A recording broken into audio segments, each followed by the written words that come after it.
በስዊዘርላንድ ጄኔቫ እየተካሄደ ያለውን የዩክሬን የሰላም ድርድርና በአሜሪካ የቀረበውን ባለ 28 ነጥብ ረቂቅ ዕቅድን ተከትሎ የአውሮፓ ሀገሮች በቁልፍ ጉዳዮች ላይ መሰረታዊ ልዩነት ያለው አማራጭ የሰላም ዕቅድ ይዘው ብቅ ብለዋል። ይህም ሩሲያንና ዩክሬንን ብቻ ሳይሆን አሜሪካና አውሮፓንም ወደ ከፍተኛ የዲፕሎማሲ ውጥረት ውስጥ አስገብቷል። ይህ የአውሮፓ ተቃራኒ ሐሳብ ይዞ መምጣት የአሜሪካው ረቂቅ ዕቅድ ምንነት፣ ዓላማና መነሻ ዙሪያ የተፈጠረውን ፖለቲካዊ ግራ መጋባትና ለመተማመን በእጅጉ የሚያጎላ ነው። እየወጡ ያሉ መረጃዎች እንደሚያመለክቱት ከሆነ ድርድሩ ከሩሲያ ዩክሬን ጦርነት ማብቃት ባሻገር በአውሮፓ የደህንነት ስርዓት የወደፊት ዕጣ ፈንታ እንዲሁም በምዕራባውያን አገሮች መካከል ባለው የጠበቀ ግንኙነት ላይም ትልቅ ተጽዕኖን የሚፈጥር ሆኖ ይገኛል። እናም በዕለቱ የዓለም አቀፍ ትንታኔ ዝግጅታችን የዩክሬን ሩሲያን ጦርነት ለማስቆም የአውሮፓ ሀገራት ያቀረቡትን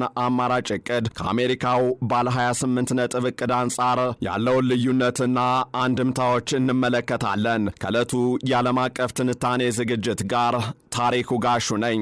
70% ለሚከፍሉ 30% እውነተኛ ቅናሽ በኮሪደር ልማቷ ያሸበረቀችው በውቢቷ ፒያሳና አራዳ ፓርክ ፊት ለፊት ከወዳጅነት ፓርክ አጠገብ ቅንጡ አፓርትመንቶችን ከሜሪትስ ፕሮፐርቲ ከባለ 1 እስከ ባለ 3 መኝታ ቤቶችን በካሬ ከ90 ሺህ ብር ጀምሮ ከ49 ካሬ እስከ 130 ካሬ ድረስ በመረጡት የካሬ አማራጭ ከ441 ሺህ ብር ጀምሮ በ10% ቅድመ ክፍያ ብቻ አቀርበንሎታል። እንዲሁም የጋራ መገልገያዎችን በውስጡ ያካተተ።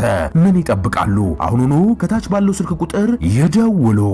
የሩሲያ ዩክሬን ጦርነትን ለማስቆም የተዘጋጀውና ባለ 28 ነጥቡ ዕቅድ በአሜሪካ እንደተዘጋጀ ቢነገርም የተለያዩ አባላት ስለመነሻውና የጸሐፊው ማንነት ከባድ ጥያቄዎችን እያቀረቡ ይገኛሉ።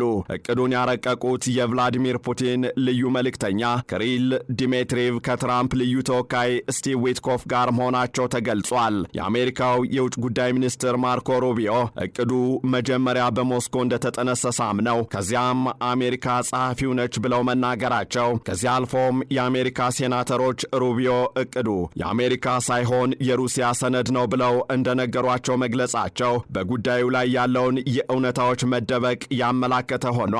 የፖላንዱ ፕሬዝደንት ዶናልድ ቱስክ ዕቅዱ በማን እንደተጻፈና የት እንደተጠነሰሰ በእርግጠኝነት ማወቅ መልካም ነው በማለት ያነሱት ጥያቄ የአውሮፓን ሰፊ ስጋት ያንጸባረቀ ሆኖ እየተነሳ ይገኛል።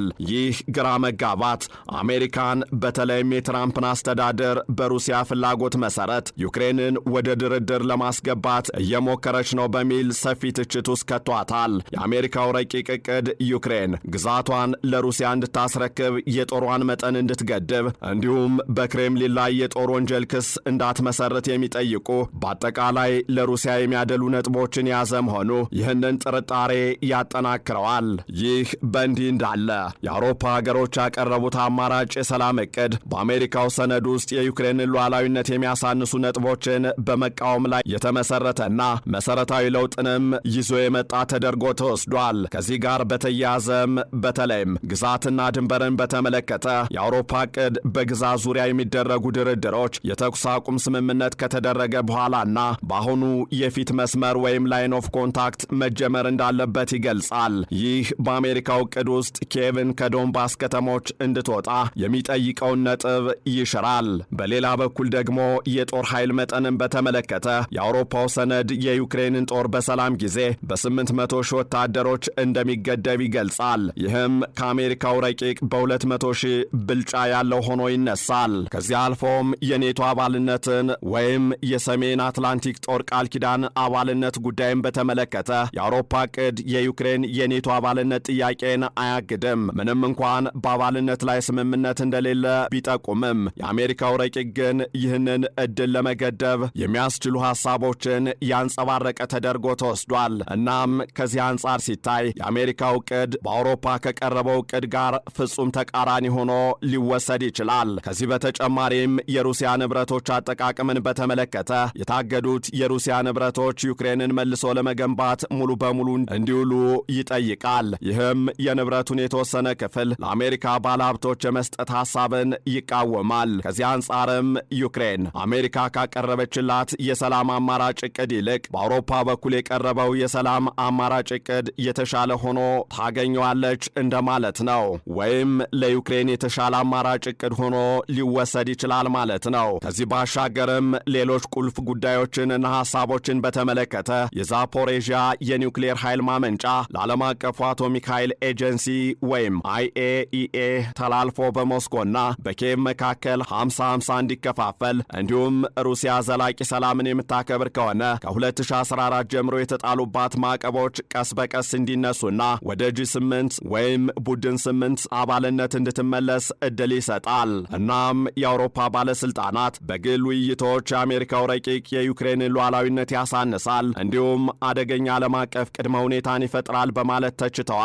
በኪየቭ ሞሂላ አካዳሚ የፖለቲካ ፕሮፌሰር የሆኑት ኦሌክሲ ሃራን እንዳሉት የአውሮፓው ዕቅድ ዩክሬናውያን የትራምፕን ሰነድ በአብዛኛው እንደሚቃወሙና የአውሮፓን ዕቅድ የሚደግፉ መሆኑን ገልጸዋል። ይህም የሩሲያውን ፕሬዝደንት ቮሎዲሚር ዘለንስኪን አስቸጋሪ ምርጫ ውስጥ የከተተ እንዲሁም ከፍተኛ የሆነ የዲፕሎማሲ ውጥረትና ጥንቃቄ የሚፈልግ የመፍትሄ አማራጭ ላይ ውሳኔያቸውን እንዲያሳርፉ የሚያስገድድ ሁኔታን ፈጥሮባቸዋል እየተባለ ይገኛል።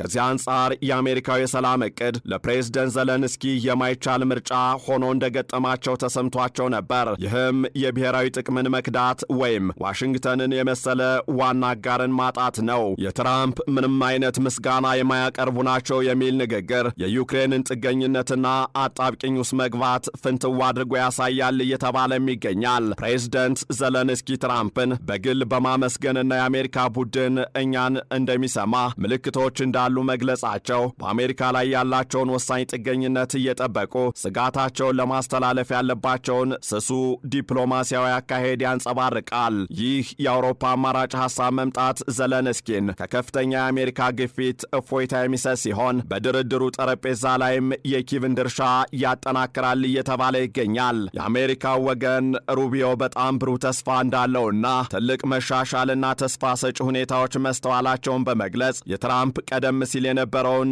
ይፈርሙ ወይም ይልቀቁት የሚለውን ጥያቄ ወደ ኋላ መመለሳቸው ለአውሮፓና ለዩክሬን አቋም የተሻለ የመደራደር ቦታ እንደተፈጠረ ያሳያል። እናም በጄኔቫ ያለው ድርድር አሁን በሁለት ተቀናቃኝ የሰላም ዕቅዶች መካከል የሚደረግ ይሆናል ማለት ነው። የአሜሪካው ዕቅድ ለሩሲያ የሚያደሉና የዩክሬንን ሉዓላዊነት አደጋ ላይ የሚጥሉ ሐሳቦችን መያዙ ከኋላው ከባድ ጥርጣሬዎችን ፈጥሯል አስከትሏልም። በሌላ በኩል የአውሮፓው አማራጭ ዕቅድ የኪየቭን ብሔራዊ ጥቅምና የሉዓላዊነት መርሆችን የሚያረጋግጥ ሆኖ እየታየ ይገኛል። የድርድሩ የመጨረሻ ውጤት በአሜሪካና በአውሮፓ መካከል ያለው የጂኦፖለቲካዊ ሚዛን የት እንደሚወድቅም ይወስናል። የዩክሬን ሕዝብ ግዛትን ማስረከብን በማይደግፍ መልኩ በግንባሩ መስመር ላይ የተኩስ አቁምን መቀበልን የሚደግፍ በመሆኑ የሰላም ስምምነቱ በዩክሬን ሕዝብና በአገርነት ላይ ባላቸው ግንዛቤ ላይ የተመሰረተ መሆን እንዳለበት ፕሮፌሰር ሃራን ያሳስባሉ። በመጨረሻም የዚህ ድርድር ስኬት በምዕራባውያን አጋሮች መካከል ያለውን የተባበረ ግንባር መልሶ በማቋቋምና በአውሮፓ ውስጥ ለዘላቂ ሰላም መሰረት በመጣል ላይ ይመሰረታልም ተብሏል። ጥያቄው ግን አሜሪካ ያቀረበችው የሰላም ዕቅድ አማራጭ ሆኖ ይወሰዳል ወይስ በአውሮፓ ሀገራት በኩል የቀረበው የዩክሬን ሩሲያ የጦርነት ማስቆም ዕቅድ ተፈጻሚ ይደረጋል በሚለው ላይ የተንጠለጠለ ይሆናል። እናም ጊዜ የትኛው አሸናፊ ሆኖ ይወጣል የሚለውን የሚያሳየን ይሆናል። ይህንን ዓለም አቀፍ ትንታኔ ስናዘጋጅ ቢቢሲ፣ ሮይተርስና ሲኤንኤንን በዋቢነት ተጠቅመናል።